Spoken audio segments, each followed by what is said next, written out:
Damn, you are rolling on that? Do not put that in the podcast. Do not will. In a sense of that. You're the singer. All of that's just stupid talk. Like that was gospel. Pun intended. When we appreciate. Let's go back to when I was a kid. Who's the British comedian? That's always insulting everyone. True story. They said we weren't compatible. And just the bunch of white people in the congregation with a stick up their butt, not knowing what to do with their hands.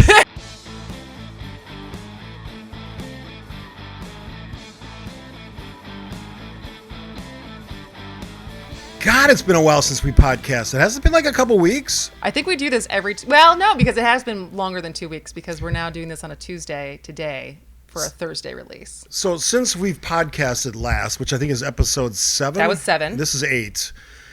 The Pope has passed. The Pope has passed. And I learned something yesterday, which I was never aware of. I don't know why, because I've been there, and as have you. The Sistine Chapel is actually the forum, the room where it happens for the new Pope. It's where the Hamilton. Yeah. It's the room where it happens. Well, you got to be a little louder if you want. I'm not confident enough in my singer. You're the singer. Isn't that wild? That I did not know that. That's where this conclave happens. I mean, of all... May 7th, they said is when it's going to start? Yeah, May 7th. Okay. So a new Pope will be picked. How many more people do you think will watch the movie Conclave before that? Did you watch it or rewatch it? I have not watched it. I watched the two popes recently. Different. Yeah, it's different, but I mean, it still gives you sort of that window of what popes are like behind the scenes. Where I want to go with this podcast, I'm not even sure yet, but I want to talk about sort of the relevance of that job, because we're both Catholics, right? I don't know if I still you've identify. Well, it's been a long time since I have gone to a Catholic mass that wasn't a wedding.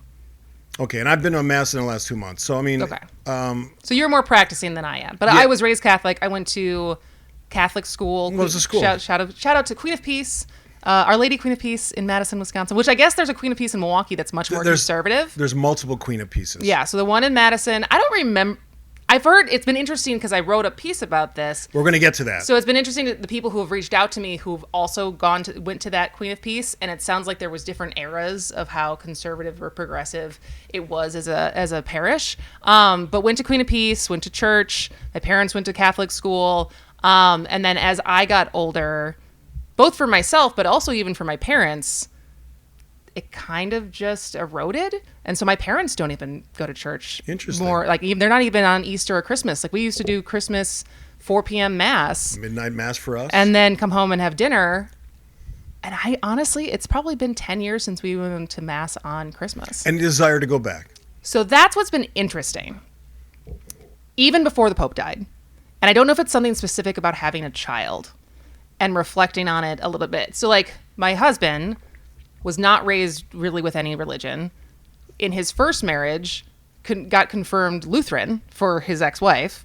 And then, so he was going to church more often. Now, so far as a couple, before a baby, we kind of talk about it, but we never commit to it.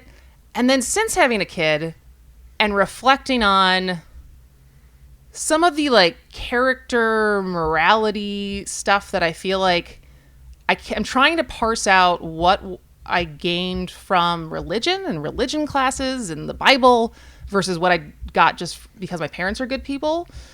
And like I've been thinking about that as far as how to raise her, but also thinking about it in the sense of like community and the sense of community that churches can give you, of the people that you see every week and showing up for people and that kind of commitment. So no, but I also think I'm like, my eyes are a little like, maybe I should find something. So I think faith, from my perspective, I'm not an every Sunday churchgoer by any stretch of the imagination. I have to have periods, especially when I used to travel a lot, where I didn't go to church for long periods of time. But I think faith is sort of a backbone. I went to St. Sylvester's for grade school, elementary school, right on there on the border between Cudahy and South Milwaukee. Very, very strict. I mean, like mean strict, if you know what Oh, yeah. All the cliches of Catholic school. Altar boy. None of the creepy sides of the altar boy experience that a lot of people deal with in real life, even today, which is certainly part of this story as well. Because when you look at Catholicism, and more specifically priests, that label as pedophiles, that doesn't go away just because you like the faith. So there are many people that walked away from their Catholic faith because of that story. Where I think this is really interesting is, so Pope Francis was known as a communicator. I spent a lot of time in the last couple of weeks sort of researching the things he talked about. And he was very big on bringing people, the others, and those who were sort of looked down upon or pushed away, people that had different life stories than maybe the traditional Catholic family story. Catholic schoolboy. Yeah, right? And he brought them into the faith, or at least tried to. He had lunch with a group of trans women. Absolutely. Gave them tiramisu at the Vatican. And he took a lot of heat for that. Oh, yeah. So whether you think Pope Francis accomplished a lot or not, he did, because he opened doors to conversation. Well, and this is, because a lot of people this is the conversation now with Conclave, right? As far as everyone's now, I feel like in my lifetime at least, this is the most piqued interest people have had in who the next Pope is going to be. I don't remember this same kind of media frenzy, 12 years ago. And the direction, right? And it's interesting where Catholicism is in America, which is our only experience of it, versus Catholicism worldwide with 1.4 billion. Vastly different. Billion people. Because when you hear about religion in general, I mean, and now I guess there's new waves of younger men specifically finding religion. So maybe it could be changing. But the trend for a while has been Gen X, millennials, who were raised in some form of Christianity, not really feeling a religious affiliation anymore, right? And so there's stories in Milwaukee specifically. How many steeples are empty, right? How many churches every Sunday are empty? And so they're closing, they're merging, and there's just not the same amount of people anymore. And so it's also the thing, and it's not supposed to be a business deal, but when you're thinking about the next Pope, if we think about someone like Francis, who was there an increase in interest, in attendance, in people feeling welcomed as you try to have the legitimacy and the survival of the Catholic Church, like, do you keep that going to try to bring more people back? Or do you think you're going to bring more people back by getting further down to like Latin Mass and conservative origin Catholicism? It's a brilliant point, because what have we been talking about? Politics infects everything, including one's faith.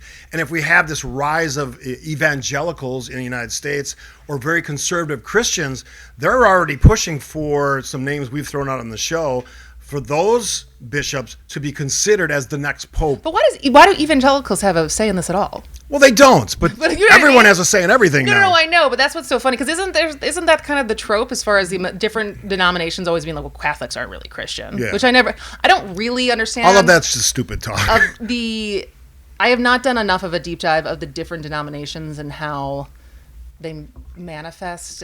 But going back to your question, you asked, my question really, is the Pope relevant? I think worldwide, yes.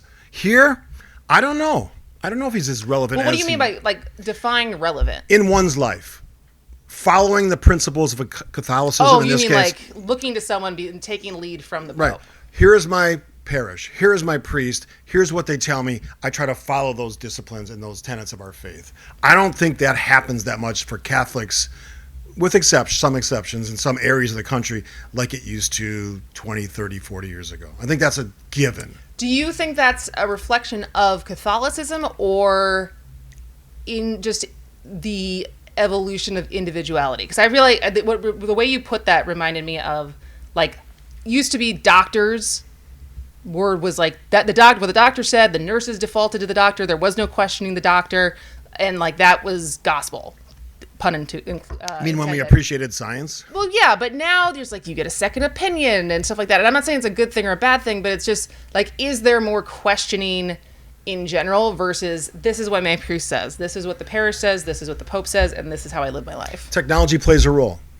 Let's go back to when I was a kid. There was no social media. There was no cell phones, smartphones. No social media for me either. So you went to school, you went home, you watched about 3 TV stations, then you went to school and played.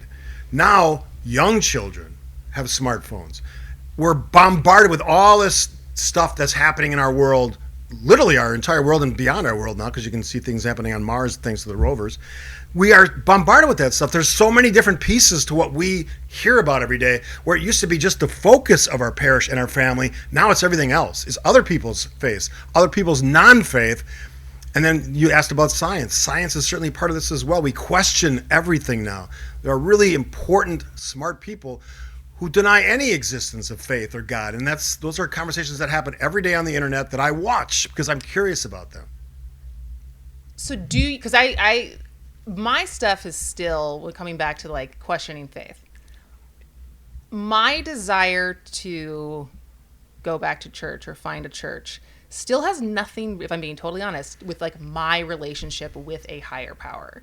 Like the desire comes from instilling good things in my daughter. It comes from finding community. It comes from like wanting to serve others and finding ways to give back. Good words, good deeds. Yeah. So it has more about like my actual relationships and how I show up in my real life now versus my afterlife. Or like when I remember as a kid, like when I would like pray, I didn't feel anything. So like for you, do you feel something? Like, do you pray and feel like a connection to a higher power? When it works, and it's not always, because there's been times I've been disgusted walking out of a church because the priest, for whatever reason, was talking about something that just seemed off kilter or not right to me. You can be inspired. You can look up in the church setting, wherever that church is, and just be inspired by it. So I think that's for me is where I see that. None of us have any idea of what life after death is about, or if there is a God or many gods, or we don't know that stuff. Yeah. So we put our faith in our faith, right? So we trust that. Well, faith is I had this conversation with my mom. It's like be able to truly, genuinely be faithful is a gift. Yes. Right. Like to not have like that kind of doubt. So like the ease it gives you when someone dies, as far as the belief that you will see them again, right? And like the belief that this is part of a bigger plan, and like the justification of all of it is to the gift of actually being able to have faith like that, I think does make existence a little bit easier. Any priest worth their salt would tell you that it's always a work in progress. You may start with just feeling inspired, like I said, or whatever you're trying to find, that, you know, the sense of family and understanding that there's certain things that are right and wrong. There's nothing wrong with that. And maybe the rest of it comes later, or maybe it never comes, but you're on this search, right? Mm-hmm. You don't walk in, unless you're a priest, you probably don't walk into church the day one and say, this is my life, this is good for me. You know, and that probably doesn't happen that often. That's why we don't have a lot of priests anymore, right? Yeah. That commitment to one's God, one's faith. One of the great benefits of having done the jobs that I've had, especially the mayor job, is I got to go to every kind of place of worship. And it's so rich in experience, from my friends in the Sikh community to synagogues to UCC, Baptist churches. They all celebrate sort of in a different, unique way. Which one has the best music? The best music, I would say my friends at the Sikh Temple. Oh, it's amazing. They have a whole bunch of different instruments and drums and stuff. It's amazing. It's also 3 hours long. So if you're one of those folks who puts in trying the to get time out for the Packer game, you're like, I gotta go. I gotta cut it after hour 2. So that's a reality as well. But I think you find, or you take away from it what you want. None of those are bad things. So answering my own question, is the Pope relevant? I think yes, for the world. We sometimes judge our sense of what's going on by what we think in this country, but we're a small part of the world. We're only 365 million or whatever it is out of 8 or 9 billion. Why would we think we have all the answers to everything? Well, and I think I certainly think the Pope is relevant. I don't know if they have as much influence as they once did, but I think that's also, like we said, they fought wars. Yeah. Over Pope. But I think it's the same thing when you think of the Dalai Lama. There's a lot of people who are not even Buddhists who look to the Dalai Lama and the things that he's inspirational leaders. And so I think yes, but I don't know. It's also interesting because how much is it? The relevant question also, I think, is linked to power, which I think is also the problem that some people have with religion. Is that it's like the power and the politics of religion and the place that it's played throughout history of like how much paying into the hat and being tax exempt and all the different things, and the power of, and this isn't just Catholicism. I mean, we look at the effect that evangelicals have in our political system here, that it is like, it's not the Bible, right? Like, as religion, how religion ends up playing out. It is about power. It is about influence. It is about, I mean, that's why, for being totally honest, most of these religions want you to have as many kids as possible so you can procreate and have more people in the religion who are paying in to the religion, right? Like, I can't sit here as a Catholic and not understand this basic fact. We will never know how much money the Catholic Church has. I mean, it would probably boggle one's mind because they've been around for thousands of years, at least 1,500 years. The art The in art the alone Vatican is just... Then the gold, then the money, then all the property. It's absolutely... property. The Vatican, Are they Vatican still City. the largest property owner in the... Was it the country or New York City? I know it was New York City at one point. Yeah, so property, real estate, all that stuff. We look at even Milwaukee, the Cousins Center. They own almost lakefront property. I don't know how many acres that is. That houses, a handful of priests? Is that a good use of that site? I don't think so. But they own a lot of stuff. So if we ever really knew how much they were worth, I think we'd be both astounded and from the sense of a Catholic, ashamed. Yeah. Because as you and I have both talked about, there's so much that you could do with that money that's not necessarily related to faith, but doing God's will, if you want to believe that, to help people. That's the part that sort of frustrates me. That makes me, I feel like I'm not prepared, but I wanted to potentially on this podcast have you take the quiz of who said it, Jesus or Marx? When they do it, like in reference to hoarding money and rich people, and it sort of gets confusing after a while. And here's the other thing, and I don't know who said this either, but it might have been a comedian. It's like all these different religions, all but one have to be wrong, yet they have millions of followers. Yes and no, because unless you believe in a general God. Well, with Judaism, Islam, and Christianity, you're basically sharing one God, right? Or you don't believe, you either believe in who's the prophet Muhammad. You either believe Muhammad or Jesus, or you believe he's still coming, right? And so, but it's still all the same God, which is why there actually are a lot of similarities between those three books. Then the Sikh communities, which is the 5th largest religion in the world, they worship gurus, Guru Nanak and all the other gurus. So are they wrong? Reconciling that is something that I just... Have you ever seen that viral clip between Steve and Colbert, devout Catholic? Right. Very devout Catholic. And... who's the British comedian that's always insulting everyone? He created The Office, the British Office. Ricky Gervais. Yeah. Have you seen this? Yes, because Ricky Gervais does not believe in God. Atheist. Yes. So he's on the show, and he goes, "I believe in one less God than you." Exactly. Right? Yeah, and he says, he's like, there's 900 and whatever, some the gods. Yeah. I believe in one less than you. And Stephen Colbert is like trying, and he ends up saying, he goes, I think that not the punchline, because it wasn't a joke, but like the conversation ended when he basically said, if everything disappeared, if everything blew up, like the ability to rewrite the Bible because of the things that would happen again versus scientists rediscovering science and like what is actually real. And so like I just butchered it, but it was an interesting conversation because it goes back to I believe in one less God than you. Why am I wrong? And talk about the Bible. So I read the Bible as a kid, and I've scanned it over the years. I have a copy in my library at home. Almost everything that's in the Bible is related to a real natural disaster that happened eons before there were faiths, people that practiced their faith together. And they evolve over time through shared stories, right? It's small communities that became larger communities. So it was also a campaign to get pagans. Yeah. And they're like, this is why we do Easter in the spring. And they have a lot of Christmas in the winter solstice and the Christmas trees. There's a lot of symbolism and stuff that overlaps with pagans because they're like, hey, don't you want to join us? Yeah. So I mean, all this stuff's interconnected. And I said this on the show recently. The frustration I have is people go to their place of worship and they listen to their faith leader and they, in many ways, pronounce together as a group, all in attendance, the things they believe in, right? Mm-hmm. Body of Christ, all that stuff. Amen. All those shared celebrations, shared words. And they step outside the place of worship and they act like complete different human beings with none of those values or faith tenets attached to themselves. I don't know how you reconcile that. One of the things my dad taught me when he sent us to Catholic school is, here's your choice. Just do the right thing.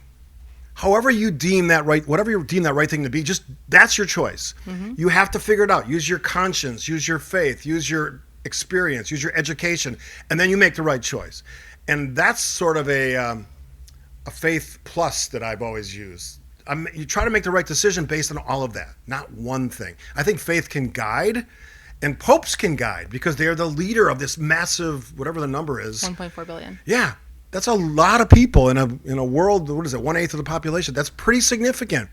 The challenge for this next pope, are you a pope for the next 20 years? Or are you a pope that's going backward 20, 40 years? My opinion, not helpful. Not helpful at all. And that can be dangerous and destructive, especially when you have some of the fake conservative conservatism that's out there, some of the fake faith values that are trumpeted as this is how we should do things. Often they're the right things for those people, but not for the population and the culture. They're actually destructive and horrible when it comes to the treatment of, as I said before, the others. That's the bad thing about that. So the Catholic Church has a decision to make. They have to pick the right pope. You had a communicator. Now we need a communicator and a doer. Will that happen? No idea. I don't think any of us do. Well, is it? I mean, this is me with the how we're all become experts within a week because of what the news cycle is and what we read. Right. But basically, the little I know is there's like 2/3 of the current cardinals are people that Pope Francis had appointed. That makes me optimistic. Yeah. But as we've seen from movie depictions of popes, there's a lot of nasty stuff that happens. What's so funny is I know this isn't how it works, but I just came from a conversation about Final Five voting, and now I'm imagining that's how they're like ranking their choices. It does make you curious on how this stuff goes down, because they're sitting in the Sistine Chapel of all places, this beautiful cathedral to faith, Christian faith, and like, how do you not let that like envelope your decision making? How many people were there when you got to see it? Oh, it was jam-packed. I know. I was so jealous. My cousin, he got to see it last year, and it was empty. I was like, how? That's rare. How did you? And it was like someone had set up like a private tour for them. I was like, because that I think would be a religious experience to be able to see it, because it takes being in there and having that much chaos around you. You can't really absorb, I think, what that place is. It's still beautiful. No, of course. Yeah. But I'm just saying the opportunity to be there alone. Holy moly. Yeah, and if you not to promote movies, but the two popes, they actually recreated the Sistine Chapel in exquisite detail and had the two popes sitting in there. So if you want to see what that would feel like, pretty good rendition. And it looked exactly like I remember it, even though there was a million people on the bottom. The ceiling's wide open, and it looked exactly like that. So, whatever this is going to be is going to be. Those cardinals will decide, and we'll find out sometime hopefully in May, that we have a new pope. I hope he picks a good name. We got Francis, we got John Paul. Who else? We got Benedict. Don't they? Yeah. They're always saints' names. But yeah, don't they? How about a Michael? Pope Michael sounds good to me. Enough Michaels. Yeah, there are a lot of Michaels. How about Pope Steve? I got a husband, boss, and best friend all named Michael. There's too many Michaels in the world. Should there be women priests? I think so. Me too. Like, how's that? And also, just let them get married. Yeah, it just would make things a lot easier. Just let them get married. Let people who want to dedicate themselves to God, but also have like a fulfilling relationship in their lives, like Pat, we let pastors get married. Yeah, it's how natural. are you supposed? This is the other thing. Did you have to take like marriage classes? Oh yes, and you know what they told us? How are you taking marriage classes from a guy who's never had a relationship in his life? True story. They said we weren't compatible. I've been married for almost 40 years. All right, take those marriage lessons. So that was fine. This was one final story about Queen of Peace. This is actually a really good one as far as interfaith stuff. So my parents, very active in anything that they get involved in. They are take charge people. So they're very good friends. Clyde Gaines played basketball with my dad. His wife, Carla, was the gospel choir leader at, I think it was Zion Baptist Church in Madison, Black Church. Somehow my mom organized for that choir to perform at Queen of Peace. And I can't remember if it was a Saturday night or a Sunday morning. But if you could, I mean, Queen of Peace at the time in the 90s, very white. And she still, to the way she talks about it to this day, is the fact that like this black choir got up on stage and they were just rocking, like the gospel, clapping, cheering, and just the bunch of white people in the congregation with a stick up their butt, not knowing what to do with their hands. Yeah, that's classic old school. Now today that would play very well. I think it would be too much better today. So we have made progress. But this was like 92, 93. We say it all the time, but this is a You Need to Listen podcast. This is a good episode. This is certainly relevant with what's happening in Vatican City almost as we speak. The official process starts, I believe, May 8th. May 7th. May 7th. Yeah. And then we'll have a new pope, and whether it's Pope Michael or whatever they choose, a new era. As I said, I just hope it moves us in the right direction. And that could mean however you want to define that. Kristin, Brey, Steve Scaffidi, You Need to Listen. We're still working on the details of our giveaway, our podcast giveaway, which will be released in the fall. I hear, once I get approved by our sales department, there will be tickets to a Packers game. Woo-hoo! And here's the kicker. My seats. Which ones? Outdoor. Because I like to sit inside. A little bougie now. Yeah. Yeah. Whatever. You've earned it. All right. Catch you next time. Catch you next time.